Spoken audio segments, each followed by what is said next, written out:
Good morning friends. Welcome to our YouTube channel GST platform.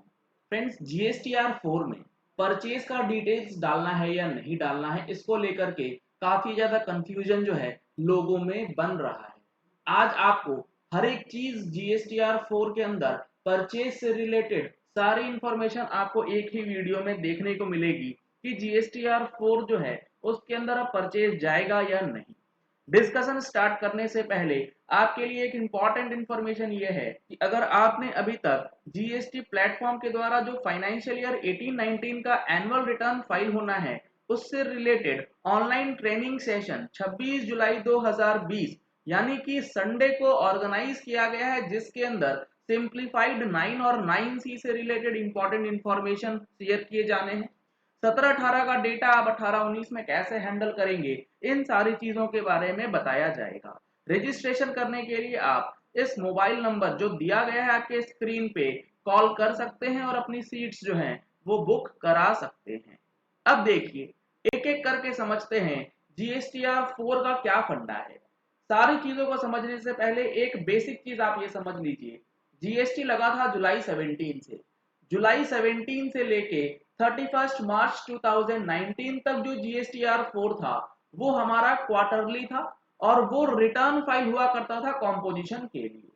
1 अप्रैल 19 से GSTR4 जो quarterly return था वो replace कर दिया गया CMP 08 क्वार्टरली स्टेटमेंट से, और 1 अप्रैल 19 से GSTR4 को क्वार्टरली की जगह पे एनुअली फाइल करने के लिए कहा गया, जो कि फॉर्म अब अवेलेबल हो गया है पोर्टल पे।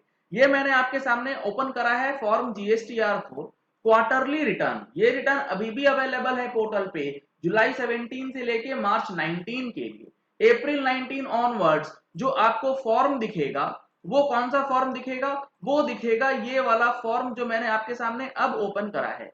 डिफरेंस देखिए sir, form GSTR4 quarterly return और ये है form GSTR4 return for financial year of the registered person who has opted composition levy. तो पहली चीज ये कि फॉर्म जो है वो चेंज हुआ है। फर्स्ट डिफरेंस, फॉर्म जो है वो सब्स्टिट्यूट कर दिया गया है। यहां पर आप देखेंगे form GSTR4 the following form shall be substituted, यानी कि इस फॉर्म की जगह पे, क्वार्टरली फॉर्म की जगह पे ये वाला फॉर्म जो है सब्स्टिट्यूट किया गया। अब ये सब्स्टिट्यूट कब हुआ? ये हुआ नोटिफिकेशन 31/2019 28 जून 2019। ठीक है, ये हो गई पहली बात जिसमें लोगों को क्लैरिटी नहीं है कि GSTR4 ये दो तरीके के क्यों है, क्या दोनों ही भरना है? तो दोनों ही भरना है, लेकिन अलग अलग टैक्स पीरियड एज एप्लीकेबल आपको देखना पड़ेगा। अब आते हैं परचेज के मुद्दे पे। ये हमारा जो GSTR4 है, क्वार्टरली रिटर्न जो हम लोगों को फाइल करनी थी जुलाई 17 से लेके मार्च 19 तक, इसके अंदर फॉर्म नंबर GSTR4 का जो हमारा इंस्ट्रक्शन है, जो इंस्ट्रक्शंस बोलता है, इसके अंदर कुछ चेंजेस किए गए। चेंजेस किस तरीके से किए गए? तो सबसे पहले आप देखिए जो हमारा नोटिफिकेशन नंबर 45 है, ध्यान से समझिएगा किस तरीके से क्रोनोलॉजी चल रही है। ये मैंने ओपन करा है नोटिफिकेशन नंबर 45/2017 जो 13 अक्टूबर 2017 को आया। यानी कि नोटिफिकेशन 45/2017 जो आया वो आया होगा GSTR4 क्वार्टरली रिटर्न के रिस्पेक्ट में, क्योंकि वही रिटर्न थी 17-18 और 18-19 के अंदर। तो क्या चेंज हुआ? चेंज ये हुआ इन GSTR4 after instruction number 9 the following instruction shall be inserted. एक बार मैं आपको दिखा दूं, जो हमारा GSTR4 है, ये हमारा GSTR4 यहां पर एंड हुआ। इसका जो इंस्ट्रक्शंस हैं, ओरिजिनली इसमें 9 इंस्ट्रक्शंस दिए गए थे। इस 9 इंस्ट्रक्शंस के बाद एक 10वां इंस्ट्रक्शन इंसर्ट किया गया और उसमें बताया गया for the tax period July 17 to September 17, October 17 to December 17, serial number 4A of table shall not be furnished. यानी कि जुलाई से लेके सितंबर क्वार्टर और अक्टूबर से लेके दिसंबर 17 का क्वार्टर जो है उसमें आपको परचेज नहीं डालना है, क्योंकि टेबल 4A जो है वो inward supplies respect of registered persons डाला जाता था। अब इस नोटिफिकेशन नंबर 45 के अंदर जो इंस्ट्रक्शन दिया गया था सीरियल नंबर 10 में, उसे फर्दर अमेंड किया गया नोटिफिकेशन नंबर 60/2018 से। ये मैं आपको दिखा दूं यहाँ पे नोटिफिकेशन नंबर 60/2018 जो 30 अक्टूबर 2018 को आया, यानी कि ये 18-19 के लिए एप्लीकेबल हुआ। इसका मतलब जीएसटीआर 4 का जो क्वार्टरली फॉर्म था उसके लिए ये चीज एप्लीकेबल थी। अब इस नोटिफिकेशन के अंदर क्या बातें बताई गई, यहां बताया गया in the said rules inform GSTR 4 in the instructions for serial number 10। जो अभी हमने देखा सीरियल नंबर 10 जो इंसर्ट हुआ था नोटिफिकेशन 45 से, उसे नोटिफिकेशन 60 ने अमेंड करा, सब्सटीट्यूट करा और उसने ये बोला information against serial number 4A of table 4 shell not be furnished. यानी कि नोटिफिकेशन 60 जीएसटीआर 4 क्वार्टरली रिटर्न के लिए कहता है कि 17-18 और 18-19 दोनों ही पीरियड के लिए आपको table number serial number 4A जो है वो नहीं डालना है, यानी कि परचेज फ्रॉम B2B आपको फीड नहीं करना है। लेकिन 1 अप्रैल 2019 से ये जो इंस्ट्रक्शंस हैं वो जिस फॉर्म के लिए आ रहे थे वो फॉर्म ही चेंज हो गया, फॉर्म ही सब्सटीट्यूट हो गया। और सब्सटीट्यूशन कब से हुआ, ये हुआ नोटिफिकेशन नंबर 31/2019 28 जून 2019, यानी कि ये फाइनेंशियल ईयर 1920 से लगेगा और ये चीजें लागू होंगी नए फॉर्म जीएसटीआर 4 पे विथ इफेक्ट फ्रॉम 1 अप्रैल 2019। तो नोटिफिकेशन 45 और नोटिफिकेशन 60 ने जो रिलीफ दिया था कि परचेज नहीं डालना है, वो सिर्फ 31 मार्च 2019 के पीरियड के लिए अवेलेबल था, क्योंकि जीएसटीआर 4 का क्वार्टरली रिटर्न उस पीरियड के लिए लागू रहता है।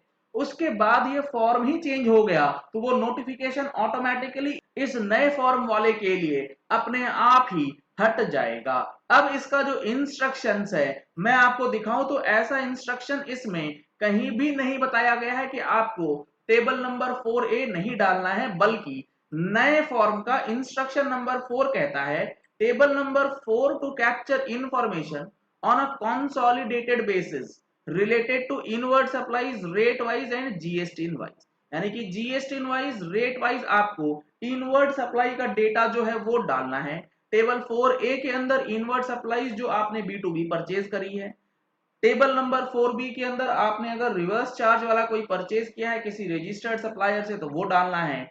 4C के अंदर अनरजिस्टर्ड सप्लायर से कुछ इनवर्ट सप्लाई लिया है तो वो फिगर्स आपको डालनी होंगी।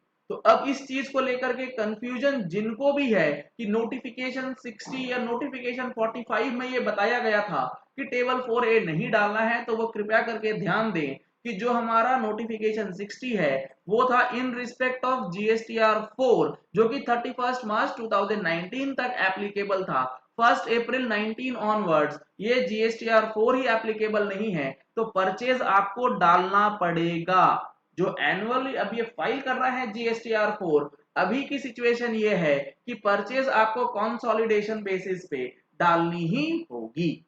अगर मैं आपको दिखाऊं तो जो नया फॉर्म है उसके अंदर जो इनवर्ट सप्लाई के लिए डिटेल्स है वो कुछ इस तरीके से मांगी गई। Inward supplies including supplies on which tax is to be paid on reverse charge, यानी कि normal purchase and RCM purchase का डिटेल आपको टेबल नंबर 4 में डालना है। और टेबल नंबर 4A के अंदर normal purchase GST invoice rate wise जो है वो फीड करना है, जैसा कि ऑनलाइन पोर्टल पे दिखाया गया है।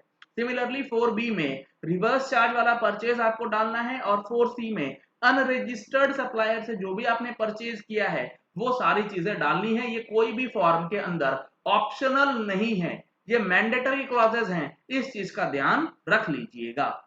क्योंकि फॉर्म चेंज हो गया है, अकॉर्डिंगली जो नोटिफिकेशन के अंदर इंस्ट्रक्शन दिए गए थे वो उसी फॉर्म के लिए एप्लीकेबल थे जिसके लिए वो नोटिफाइड किए गए थे। चलिए इस वीडियो को यही एंड करते हैं। आशा करते हैं कि आपको ये एनालिसिस समझ आ गया होगा और आपको क्लैरिटी भी आ गई होगी कि जीएसटीआर 4 दो क्यों है और परचेज किसमें डालना है किसमें नहीं। अगर आपको जीएसटी से रिलेटेड कोई क्वेरीज है तो आप हमारे वेबसाइट gstplatform.com पे जा सकते हैं और अपनी क्वेरीज वहां पर पोस्ट कर सकते हैं। हमारी टीम विद इन 48 आवर्स आपका रिप्लाई करेगी। अगर आपको इंस्टेंट क्वेरीज का रिप्लाई चाहिए तो आप हमारी पेड मेंबरशिप की सर्विसेज ले सकते हैं। रेगुलर अपडेट्स पाने के लिए आप हमारे YouTube चैनल को सब्सक्राइब कर सकते हैं और साथ ही साथ जो हमारी मंथली टैक्स मैगजीन है उसका भी सब्सक्रिप्शन आप ले सकते हैं। डिटेल्स के लिए स्क्रीन पे जो नंबर्स दिए जा रहे हैं उस पर संपर्क कर सकते हैं। Thank you and have a nice day.